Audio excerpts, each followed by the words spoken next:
In the past 1 or 2 weeks, we've been calling out the corruption in KISII County Assembly and in KISII County at large. What has happened today is an act of cowardice, trying to silence us so that we can stop talking about the level of corruption in our county. But I want to say that that's an act of cowardice. I have said before that I'm one person who doesn't fear anything, and I want to speak directly to the governor of KISII County. Stop sending those people. Stop sending those boys. You've said you want my head. Just tell me where you want that head. I'll bring it. But as for the fact that I will be calling out corruption, I will continue calling out corruption. You came into power promising heaven. You came into power saying that you are fighting corruption, but you are the architect and the sole proprietor of corruption in KISII County. The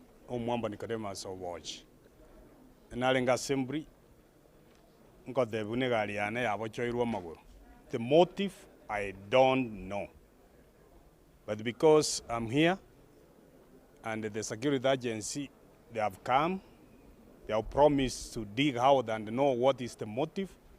The only thing I know in KISII County, I'm elected from Chiborabu, and I've been championing for my people to get the development, which is not there. Any time I put something on development, it's being removed, and it's being removed from executive.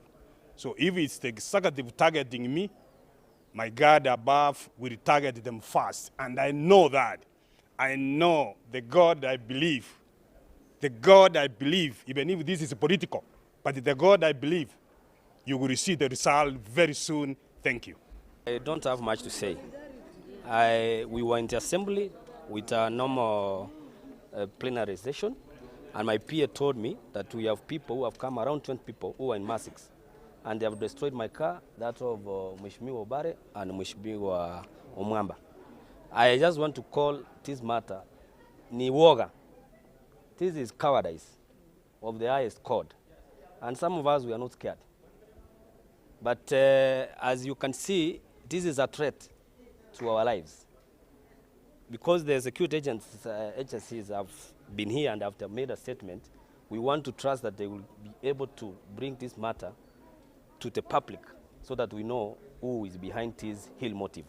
Of us, particularly happening in a very important place, a county assembly is a designated place that we would not want to see something like that happening. It's an incident that has happened, and in our response, we are going to, I would have assured the county assembly members that as we secure the county assembly, we are also investigating a matter that has occurred here with the seriousness that it deserves, because it is not something that we would expect it to happen in a designated place like this.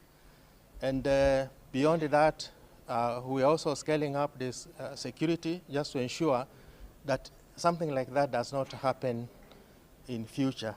But in the meantime, we'll get to the bottom line and find out who are involved in that heinous act and the motive of the action that has occurred here a few minutes ago. So I just want to assure members that your safety is secured, and at the end of the day, we'll get to the bottom line of it, and it will be for public consumption. Everybody will know what has transpired.